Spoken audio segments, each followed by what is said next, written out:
The people in the fishing industry bought into the downsizing. Downsizing. That was the start of the destruction of rural Newfoundland. Because when you start downsizing, the first thing you downsize is the jobs. That automatically downsizes the people. So then when the people are moved out of the community is no longer viable, so the community is actually a ghost town. And then we get the tourists, the Americans, the professors and the teachers and all the professionals from across Canada buying up the homes in rural Newfoundland for summer homes. And this is what we're watching, and we're sat back watching it every single day of the week. I think that he's intimidated by me and my life experience because he's never experienced what I've experienced. I mean, like my father raped me when I was 3 years old, and my stepdad committed suicide, and my mom left me to raise my sister when I was 16. Like, I've just had a fucked up life, and it makes me a very different person. I react differently to things. I actually had a reporter with the Toronto Star. My suspicion is what they did is they called him up and they said, listen, we want you to run a story for us. And the story was basically about 4 witnesses that, according to the article, held the key to solving my girlfriend's murder. But you didn't die, but you were quarantined. I was quarantined. Telehealth advised me to stay in quarantine for 5 days following the end of the fever, or for 10 days from the onset of my first symptoms. So you're married. How did that work out with your husband? Like, was he sleeping in the hallway? Or? No, he refused. I was trying to avoid him, but he was still sitting on the love seat next to me watching TV. And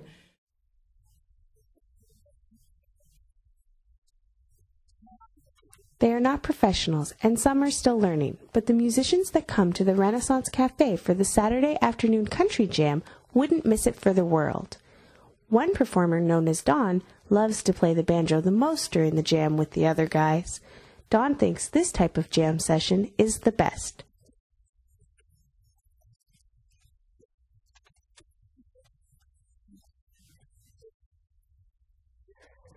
What goes on in here while you're doing it?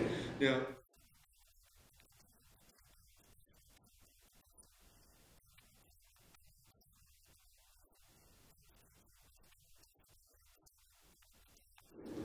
to be nominated is to win the award, as far as I'm concerned. It's just such an amazing compliment. But you don't get nominated for that unless you have good students. Like, the teaching thing is not a one-way street. It's a dialogue between student and teacher. And what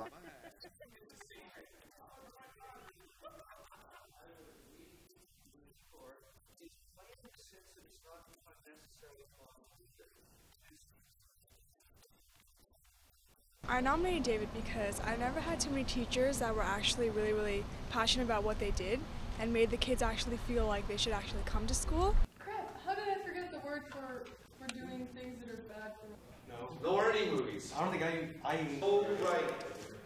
You have to... mostly unique. Yeah. He's an excellent teacher, and he's like an excellent friend. You can come to him and to talk to him about anything, not just school. Scale of 1 to 100, I would give him 1,000 plus. He is he's such a good teacher. He is an amazing teacher.